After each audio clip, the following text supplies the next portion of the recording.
Hi, everyone. Thank you for joining us on day 3 of the Issaquah Schools Foundation Nourish Every Mind fundraiser. I'm so excited to be here today. My name is Janelle Tamaela, and I'm proud to be a parent in the Issaquah School District and a board trustee for the foundation. Before I introduce our guest today, I want to take a moment and tell you why we asked you to join us. You are critical to the success of the foundation, and our students need your help and support. Without your support, programs are at risk for not having funding when our students return to school in the fall.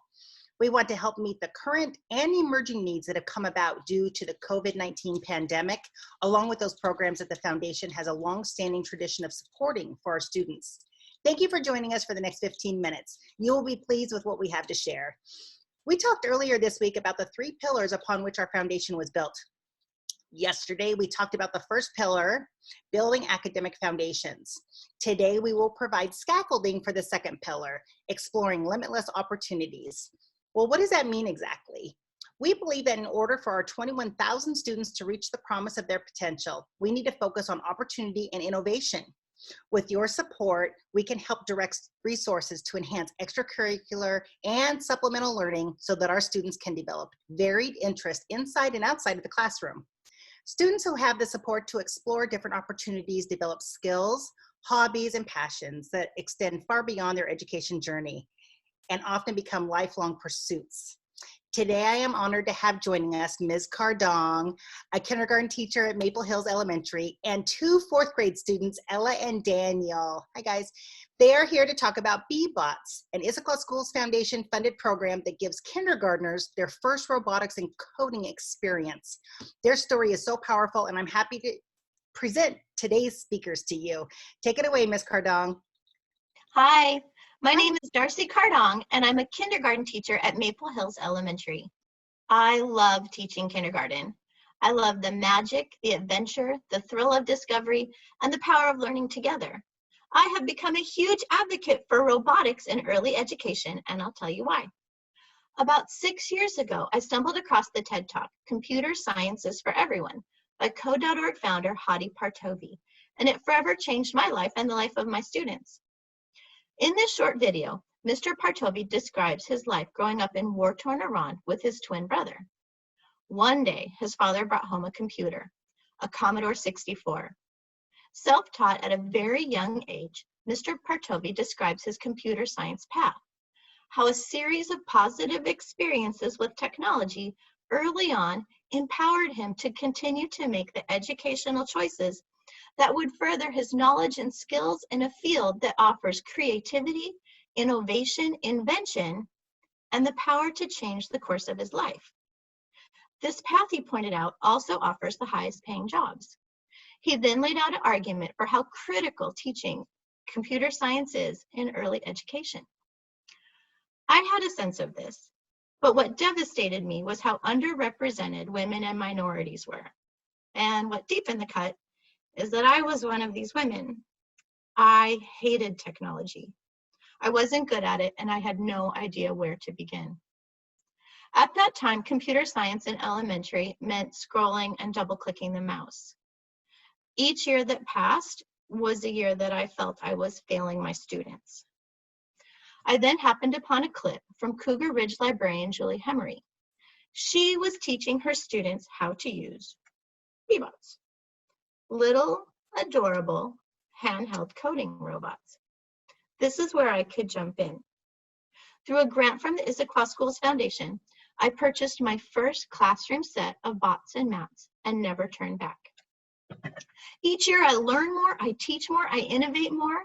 And in addition to BBOTS, my kindergarten students now use BlueBots, Ozobots, Osmo, Makey, Scratch Jr., and students once underrepresented now see themselves in the picture books we read and the mentors we learn from. My students take risks and pursue computer science opportunities as they move through school. They are confident explorers in this dynamic and critical discipline. I miss my students during this time, and I wish I could offer each of you a BBOT to share with your child at home. But I look forward to that opportunity when we return to class. I would like to thank you, the donors, for your generous contributions in supporting the pioneering efforts of educators in the Issaquah School District. You make it possible to give our students the great opportunities we want them to have in school. I taught today's speakers, Ella and Daniel, 4 years ago when they were in kindergarten.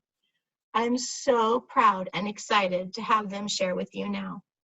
Here is Ella. Hi, my name is Alawu Heilman, and I'm going to tell you a little bit about myself.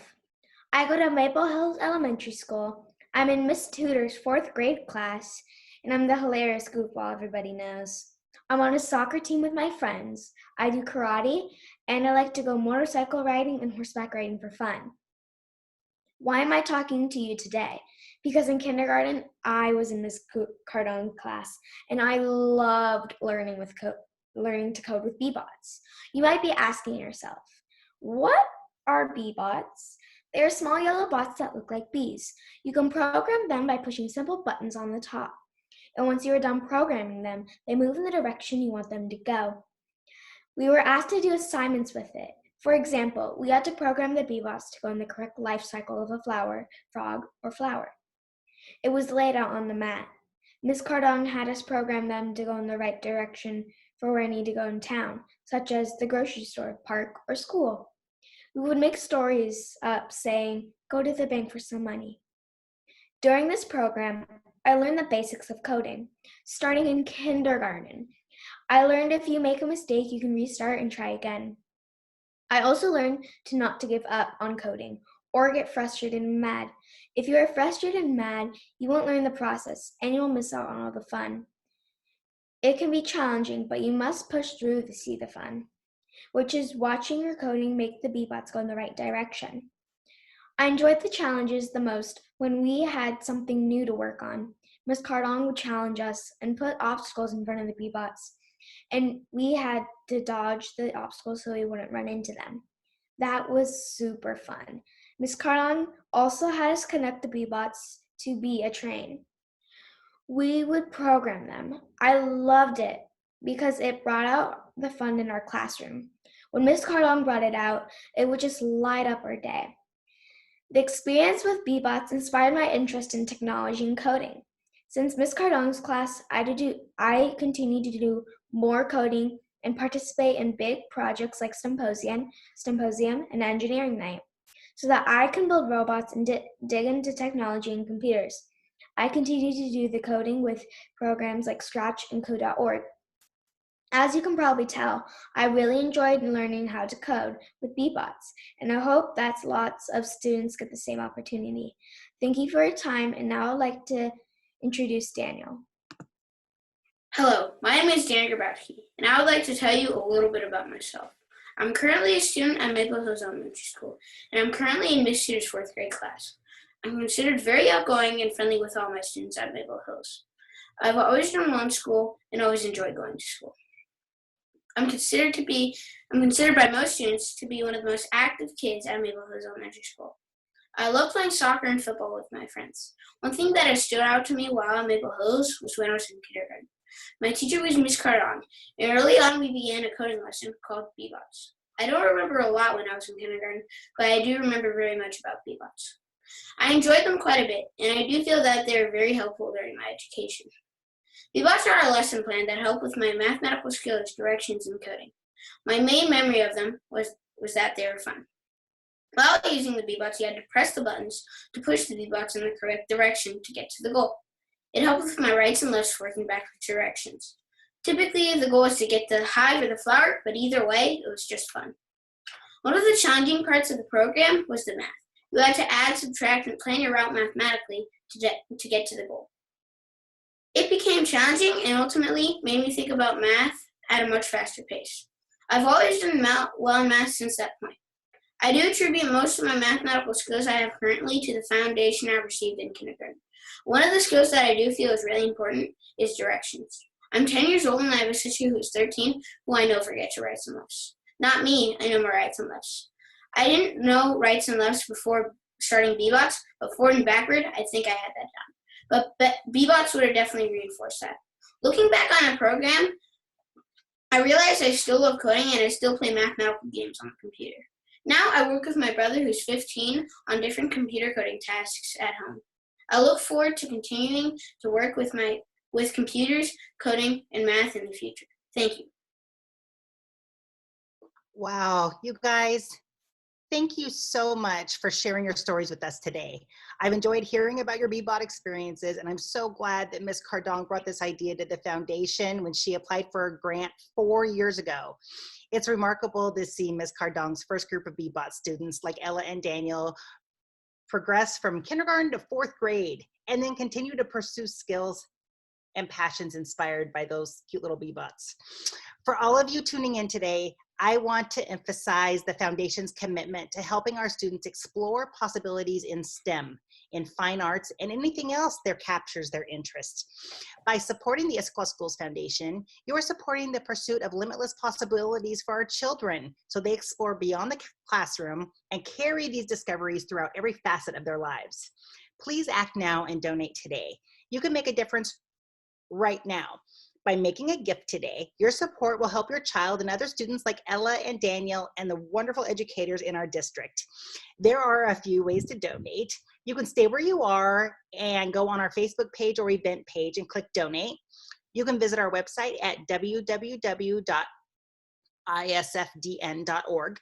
You can also text the word Nourish 2020, which is all one word, to 91999. And you can always mail in your gift or give us a call. We truly welcome your feedback. If you have any comments or questions, please email or call us because we'd love to connect with you. Tomorrow, please join us again at 12 noon to hear more on what we do to help students launch successfully into the future. We have an inspirational speaker from Liberty High School, and we can't wait for you to hear from her. Thank you for joining us, and thank you for supporting the Issaquah Schools Foundation. See you tomorrow. Bye, everybody.